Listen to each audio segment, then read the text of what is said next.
Welcome back. We're going to fix some more 5e in today's video. This time we're fixing one of the greatest fall from grace I guess you could have of any particular subclass, and that would be the Circle of Spores Druid. The Unearthed Arcana I think was very powerful, although it might need a little bit of tweaking, and the final version we got in Guildmaster's Guide to Ravnica was so heavily neutered I think it's beyond playable. So if you want to see what my thoughts are and how we can fix it, stay tuned.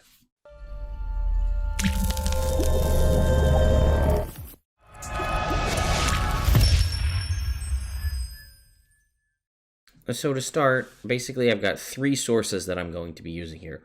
One is the current published class that we're going to see on D&D Beyond, and I don't know if I'm actually going to have to go back to it too much, the original Unearthed Arcana version, but my good friend Firebringer Axel, who I've mentioned a couple times on different things here on the channel, did a really good version, kind of an updated version, kind of doing basically what I would have done myself, more or less taking the Unearthed Arcana version, some of the good stuff from that, and some of the salvageable stuff from the published version, and sort of combining them together to make what I think is a truly functional and fun-to-play subclass. So those will be the three resources that I'm using. So first of all, let's talk about what you're going to get in the published version.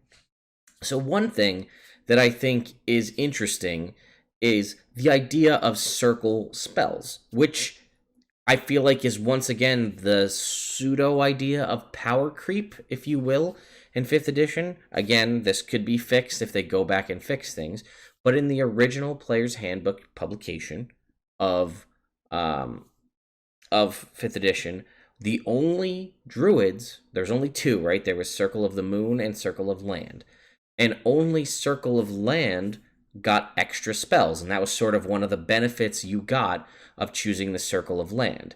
You didn't get the cool wild shaping abilities of Circle of the Moon, but you got extra spells automatically prepared similar to a cleric's domain. And that was it. The ones published in Xanathar's, the Circle of the Shepherd and all those, they didn't receive extra spells, but the Circle of Spores here in Guildmaster's Guide to Ravnica still has a whole subclass not based on spellcasting, but are still given free spells at 3rd, 5th, 7th, and 9th level, 2 at each level, and they're given Chill Touch at base as a free cantrip when you take the circle at 2nd level. This isn't really a harp on druid design, but that is something to consider, and I think that if you're going to start adding spells to every subclass, you got to go back and add them to like Moon Druid, for example.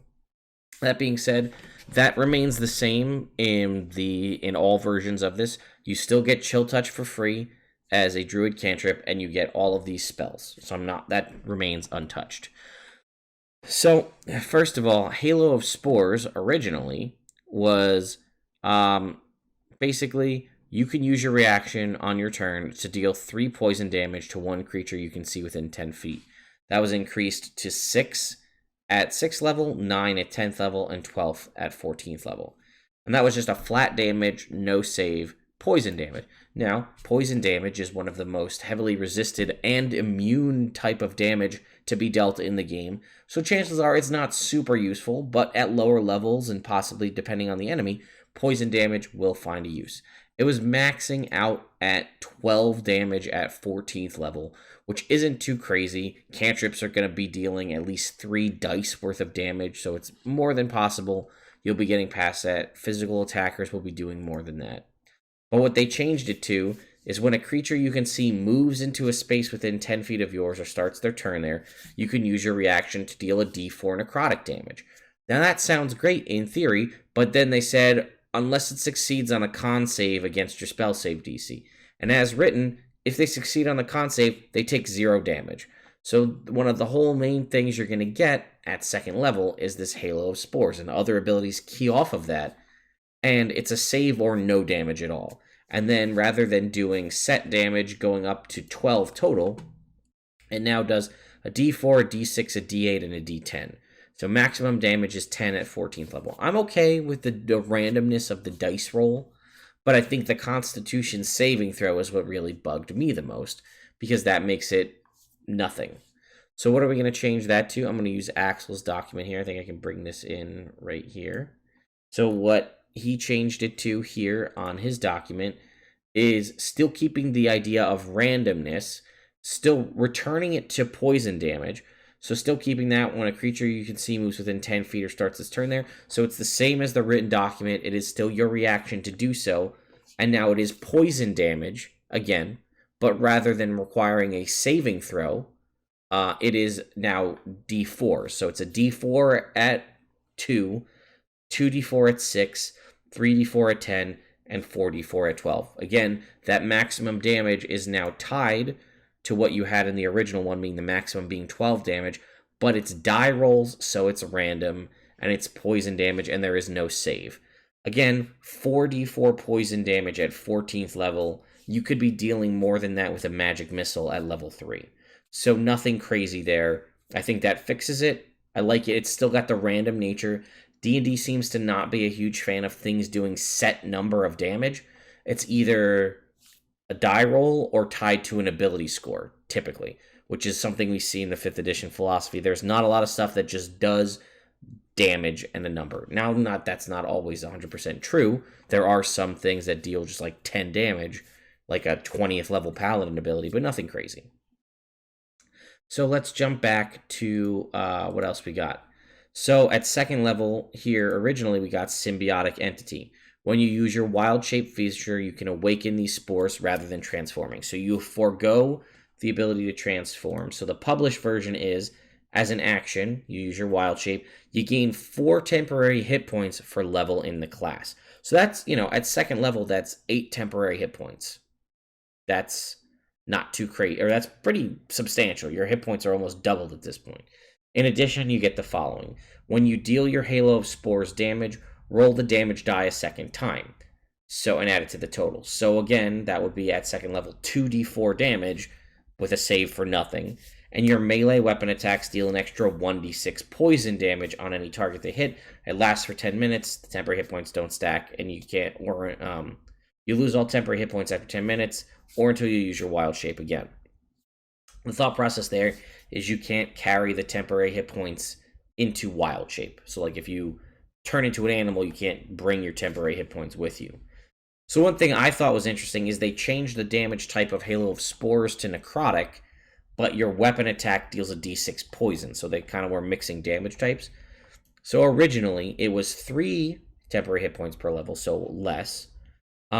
It was the damage die of your Halo of Spores doubles, which again at this point would be 6, 12, 18, or 24. So it would again have been a set number. Now at 14th level, a solid 24 damage every time, that could be substantial, right? It's a set number. At 24, that's maybe something a little bit different that you could just do for free as a reaction with no save.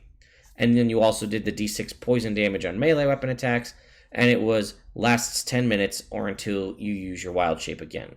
So now it was 10 minutes until you lose the temporary hit points, which is only 8 at this point, which is why they bumped the number up, or you use your wild shape again. Axel's adjustment, same kind of thing here. Wild shape, you awaken the spores, keeping it at the original 3 temporary hit points per level. And now it's your Halo of Spores and your melee weapons attack deal an extra d6 necrotic. So he went the other way. You're activating this symbiotic thing. It's dealing a d6 necrotic damage. Benefit lasts for 10 minutes until you reduce to 0 hit points, meaning not the temporary hit points going away. You are knocked unconscious, or you use wild shape again. I like that better because this whole ability goes away if you lose your temporary hit points. And at low levels, that's kind of dumb. You're sacrificing a wild shape for potentially 8 hit points, or that you're going to lose, and then the whole ability is null. So it's 10 minutes, reduced to 0 hit points, so you go unconscious, or use wild shape again. I like that. I like the idea that it's simplistic in that your Halo of Spores only just adds a d6 to it. It doesn't double. It's not, the damage dice are doubled. So it would be at most 4d4 plus 1d6. Now, for me, I'm probably just going to keep the damage type all poison to keep it symmetrical, rather than switching, because originally we had poison damage on the Halo of Spores and poison damage on the symbiotic entity. I understand that having the thing be necrotic is probably better because that separates your damage type, but I'm not going to go and criticize the druid up front for switching the base damage to necrotic and then calling the poison damage on the symbiotic entity. So I'm going to say switch it, keep basically what you see here, and switch it to all poison damage. Again, a d6 necrotic damage on a hit is nice. Poison damage, I'm fine with it too. It's when you deal a melee weapon attack, so this does, regardless of the issue of iteration, does synergize with Shillelagh as well. So you could Shillelagh, and then there's a melee weapon attack, so if this is active, you could deal extra damage as well. So I would keep it all poison. Obviously, it's your game, and if you're going to use any of my homebrew stuff, you can feel free to do what you want. At 6th level, you get Fungal Infestation, which is here if a beast or humanoid that is small or medium dies within 10 feet of you, you can use your reaction to animate it, causing it to stand up immediately with 1 hit point. It uses the zombie statistics found in the monster manual. It remains animate for 1 hour, after which point it collapses and dies. In combat, it takes its turn immediately after yours. It obeys your mental commands. It can only take the attack action, making 1 melee attack. You can use this feature a number of times. Wisdom modifier per long rest. Originally, it was cuckoo bananas, because it was amazing. If you slay a humanoid with your Halo of Spores, the creature rises as a zombie at the end of your turn. It has 1 hit point. It takes your turn immediately after yours. It obeys your mental commands, can only make 1 attack, and it remains animate for an hour, after which point it collapses and dies. So the thing about it was originally, it was unlimited. You could use it as long as your Halo of Spores was active. You get your Halo of Spores back on a short rest, and they don't die after, it remains animate for an hour. So you could do this as many times as you wanted within that hour, and just have a mass army of zombies that would have 1 hit point and just go to town. So let's see how Axel changed it here. If a beast or humanoid, a small or medium size, dies within 10 feet of you. So originally it was slaying a humanoid. I have found that humanoids, potentially, depending on the scenario, would come up less. So it being, what does it say originally here? It says a beast or humanoid. So his is a humanoid or beast. So you're getting the extra option, which potentially allows you to do the thing where you kill animals to get zombies. So something to consider. Dies within 10 feet of you. You can use your reaction to animate it, causing it to stand up immediately with 1 hit point. It uses the zombie stats, takes its turn after yours, makes a single attack action. So that's just if the creature dies. You are a death-based zombie thing, so that makes sense. However, when it dies as a result of your damage from Halo of Spores, the creature does not need to be within 10 feet of you, and you do not need to use your reaction. So the benefit of you using your Halo of Spores ability to kill it is then it rises for free without you using your reaction. Whereas if it just dies within range of you, you can use your reaction to raise it, and still limiting it to wisdom modifier times per long rest. As much as I want to have the mass army of 1 hit point zombies, I'm okay with it being wisdom modifier times per long rest. So I would keep Axel's one as it's written. Again, I will link his this article in the description if you'd like to check it out for yourself. Next, at level 10, was Spreading Spores. As a bonus action, while your symbiotic entity feature is active, remember, as it was written originally, if you lost the temporary hit points, you lose it. So your 10th level ability was only keyed on how many temporary hit points you had. You can hurl the spores up to 30 feet, and they swirl in a cube, 10-foot cube, for 1 minute. The spores disappear early if you use this feature again, dismiss it as a bonus action, or your symbiotic entity is no longer active. When a creature moves into the cube or starts its turn there, they take your Halo of Spores damage, which was minimal originally, unless they succeed on a con save against your spell save DC. A creature can take this damage no more than once per turn. While the cube spores persists, you can't use your Halo of Spores reaction. So they just made it tied to a spell, again, another spell save, or succeed for no damage. So originally, it was as a bonus action, you hurl it, spins in a 30-foot cube. While it persists, you can't use your Halo of Spores feature, but any creature that starts its turn in the cube takes the damage.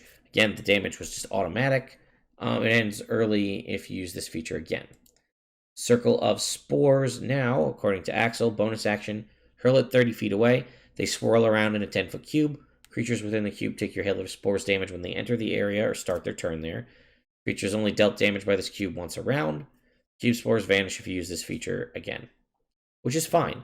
And part of the thing that's nice about it being poison damage is the zombies you can raise from your fungal infestation can walk into it and take no damage, because zombies are immune to poison damage. As much as you might think it's weird, zombies are not immune to necrotic damage.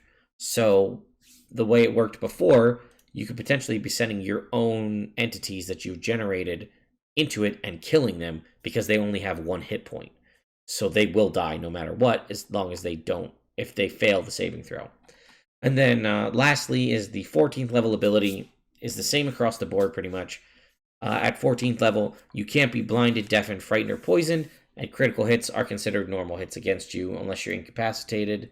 Originally, that was just a flat thing. We're keeping it the same as long as you're incapacitated. So that is how I would fix the Circle of Spores Druid. I think it was in a really good place in the Unearthed Arcana.